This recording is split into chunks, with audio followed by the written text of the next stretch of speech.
CC Salud, capacitando profesionales a la excelencia. Mejora tus habilidades y conocimientos y aumenta tu confianza en tus capacidades. Aprende sobre los temas más importantes impartidos por especialistas renombrados a nivel mundial. CC Salud te da la bienvenida a esta sección de charlas por Facebook Live. Bienvenidos. Hola, muy buenos días. Soy la psicóloga Perla Hernández. Soy la psicóloga encargada del programa de violencia. Yo estoy en el país México, en la ciudad de Colima. Actualmente trabajo en un hospital, el hospital más grande del estado de Colima. Y bueno, hoy tengo la dicha de estar aquí con ustedes. Es un gusto. Muchas gracias por la invitación a CCS Salud. Es un gusto volver a colaborar con ustedes. Me había tocado el año pasado colaborar aquí con ustedes. Y bueno, este año también es un gusto. Y el día de hoy voy a hablarles del tema de violencia de género. ¿Qué es la violencia de género? ¿Sí? Bueno, primero vámonos a esta parte de qué es la violencia. La OMS nos dice que la violencia es todo acto u omisión que genera un daño físico, psicológico, sexual, económico o patrimonial. Que nos genere un daño tanto a nivel familiar, escolar, laboral, en la comunidad. Es decir, podemos vivir violencia en todas partes, ¿sí? En nuestra propia casa, en la calle, en la escuela, en el trabajo, ¿sí? Esto es muy, muy común. Y yo les digo siempre, donde hay dos o más personas, se puede ejercer violencia.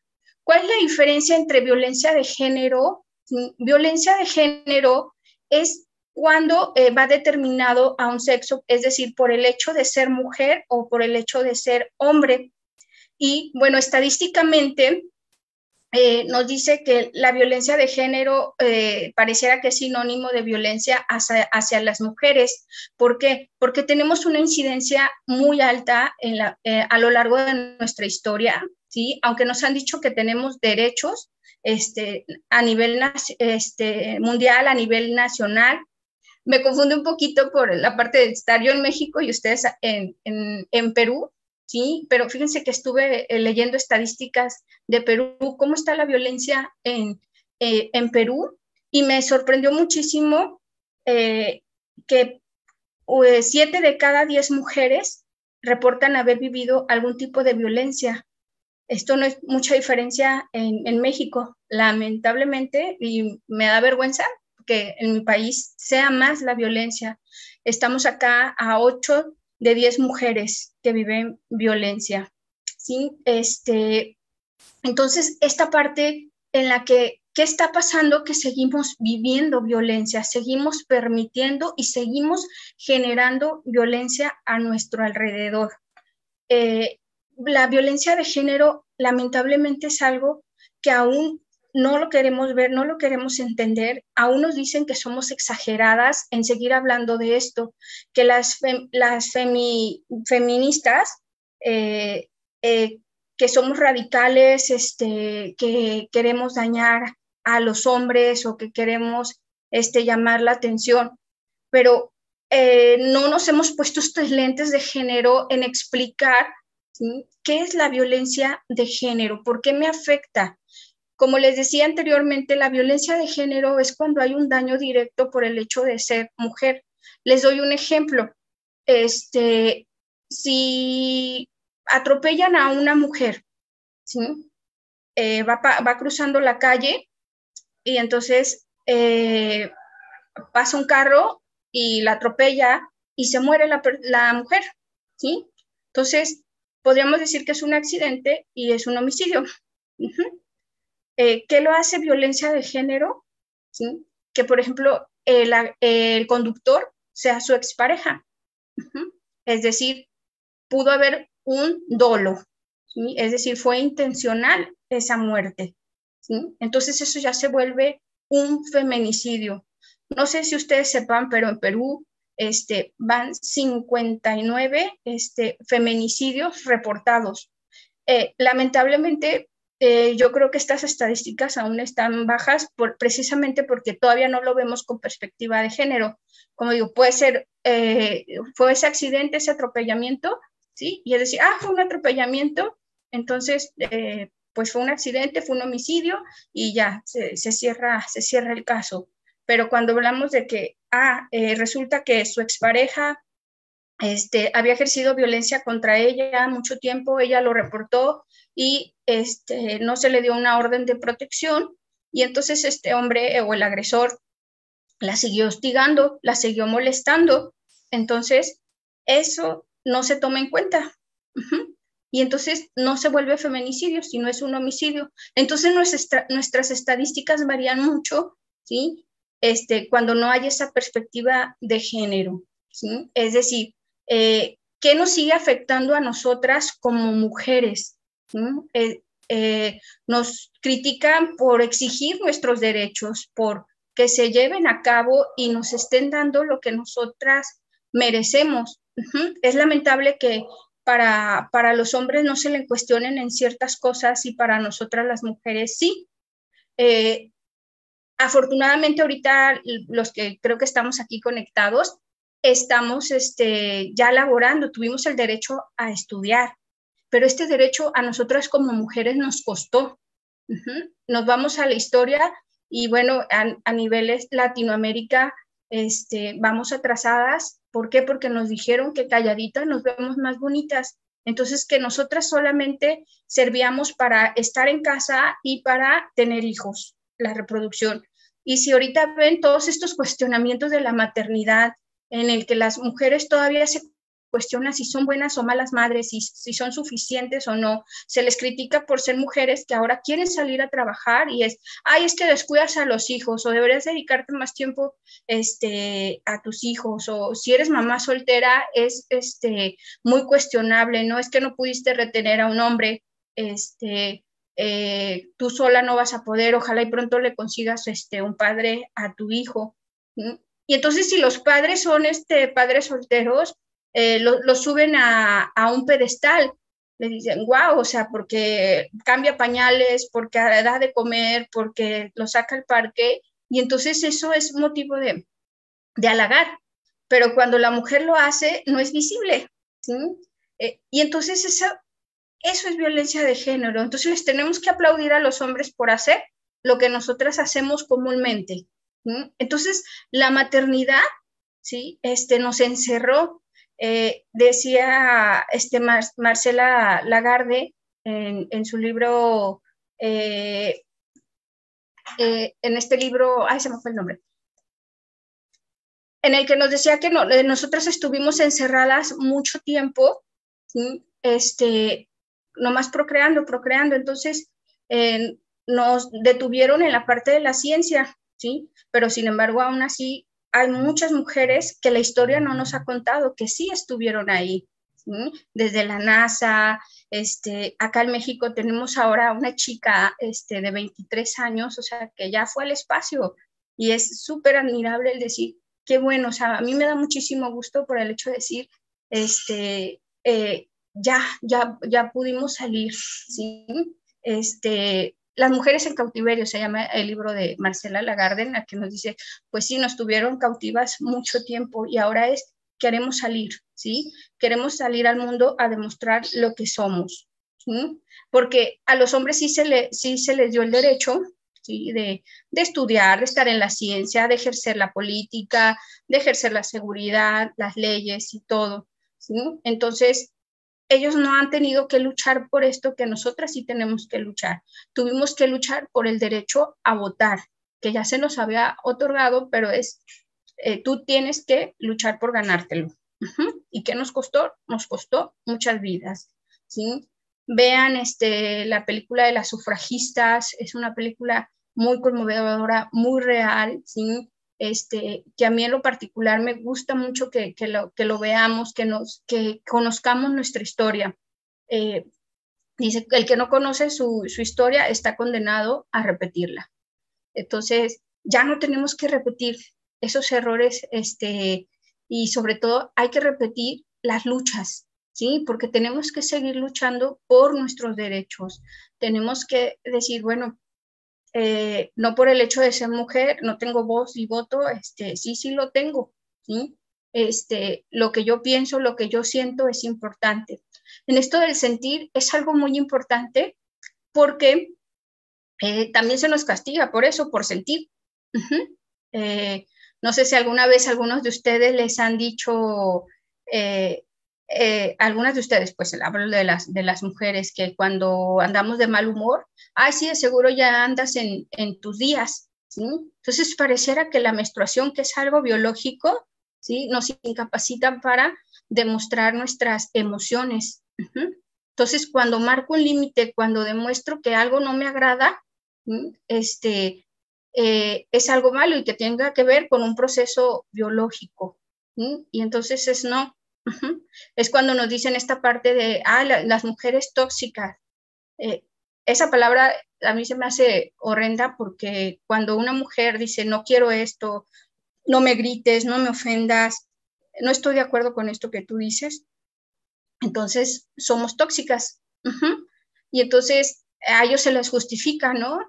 Es que la dejó porque es tóxica, porque todo el tiempo, pues porque le exige el apoyo económico, porque le exige que cuide a los hijos, que se involucre en la crianza de los hijos, en hacer tareas, en jugar y todo, en atenderlos. Entonces, cuando exigimos, somos tóxicas. Entonces, tenemos que seguir rompiendo esos paradigmas, esos introyectos que nos hemos nosotras también grabado, ¿sí? En el que no somos suficientes para todo, ¿no?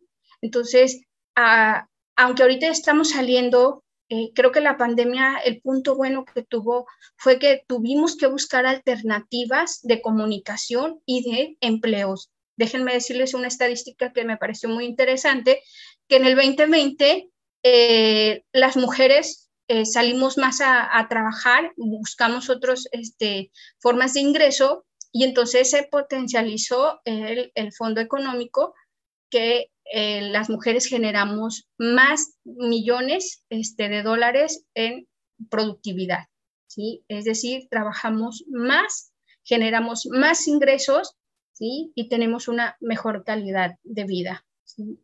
¿Por qué? Porque estamos saliendo al campo laboral. Entonces, los hombres no quieren verse minimizados, entonces, quieren seguirnos cerrando las puertas en los comercios y entonces no nos tenemos que dejar, tenemos que seguir trabajando eh, tanto en el ámbito laboral, familiar, social, en todos los ámbitos, ¿sí?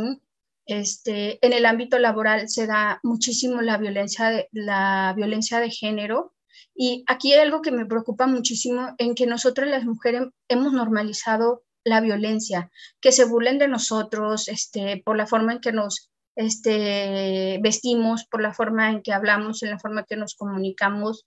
A mí me llama mucho la atención, les digo que trabajo en un hospital y que pareciera que las enfermeras solamente son un adorno del hospital, entonces se les minimiza mucho su trabajo y creo que es el trabajo más extraordinario porque son las que están desde el inicio hasta el final con un paciente entregando todo, ¿sí? Y no solamente las cuestiones prácticas, sino también la parte humana que entregan con los pacientes.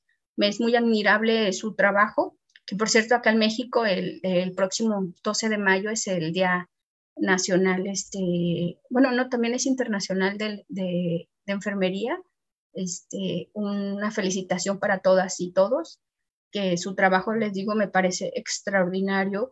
No se minimicen, su trabajo es extraordinario y tan valioso como el de los médicos, las médicas, el director, la directora, los psicólogos, psicólogas, todos somos importantes en un hospital, ¿sí? Pero ustedes mucho más porque están, les digo, desde el inicio hasta el final con un paciente, ¿sí? Y esta parte del no permitir la violencia, porque veo mucho que les gritan, las ofenden. hacen gestos, la comunicación no verbal que hacen los médicos, así como, ya te dije, o qué tonta eres, que les dicen, se me hace muy despectiva. Y entonces veo como las miradas de las enfermeras es así como de obediencia, así hasta agachan la cabeza, y eso es, ¿no? Cuando tú sabes que llegaste ahí por tus conocimientos, por tu entrega, por tu profesionalismo, nadie tiene que subajar tus conocimientos y tu entrega al trabajo, ¿sí? Entonces, no lo permitamos, porque esto es seguir generando violencia. Si yo me callo, estoy fomentando, estoy permitiendo, y no solamente me va a afectar a mí, porque entonces el mensaje que yo le doy a la otra persona es que lo que tú estás diciendo está bien, ¿sí? Entonces te va a agredir a ti, así va a agredir a más personas. Entonces creo que ya basta de estar nosotras viviendo violencia, ¿sí? Todos somos importantes, y esto no es decir que estoy en contra de los hombres, porque dicen la violencia de género solo es violencia hacia las mujeres. No, el detalle es que la violencia de género con los hombres es, ellos mismos se dan violencia entre ellos, ¿sí? Es decir, se agreden por manejo mal de la ira, del enojo, explotan, y sobre todo es por la lucha de poderes, ¿sí? Entonces, sí viven violencia, pero de una manera diferente. A nosotras nos matan por el hecho de ser mujer, porque nos catalogan que nosotras pertenecemos a los hombres, ¿sí? Entonces, una mujer independiente, trabajadora, que vive su vida sola, se le cuestiona mucho. ¿Por qué no eres madre? ¿Por qué quieres estar sola? ¿Por qué no quieres estar en una casa? Entonces, de todo a nosotros nos cuestionan, cosas que a ellos hacen comúnmente. Entonces, no es lo mismo ser mujer soltera a ser hombre soltero. Hombre soltero es sinónimo de libertad, de que, bueno, puedes estar así toda tu vida y no pasa nada, nadie le cuestiona. Y a nosotras es sinónimo de que somos dejadas, que hemos fracasado, que no servimos. Entonces, si ven esta diferencia, esto es lo que vivimos día con día en nuestros ámbitos profesionales, familiares, sociales, y donde tenemos que poner un alto, ¿sí? Es decir, si a mí me causa placer, si a mí me causa gusto, lo puedo seguir ejerciendo sin necesidad de dar explicaciones a nadie, ¿sí? Entonces, hay que ir evitando la violencia de género, hay que alzar la voz. Nos toca todavía seguir trabajando, alzando la voz de lo que no nos gusta, de lo que nos molesta, lo que tenemos que seguir trascendiendo, ¿sí? Bueno, se me ha acabado el tiempo. Espero haberles dejado claro qué es la violencia de género, el no seguirla permitiendo, y que seamos más sororas entre nosotras. La sororidad es algo muy importante que nos mantiene unidas, y que nos hace avanzar más rápido, ¿sí? Entonces, es esa solidaridad que debemos de tener entre nosotros, que también parecía que entre nosotras nos atacamos muchísimo, y no quiero que tú estés mejor que yo. Y entonces, en este ámbito no, es unirnos para avanzar en todos estos procesos que nos faltan, ¿sí? De mi parte es todo. Muchas gracias por la invitación, gracias a CSS Salud, y espero poderlos acompañar con otro tema. De mi parte es todo, les agradezco su atención y tengan muy bonito día. Gracias por capacitarte con CC Salud. Te invitamos a nuestra próxima emisión. CC Salud, capacitando profesionales a la excelencia.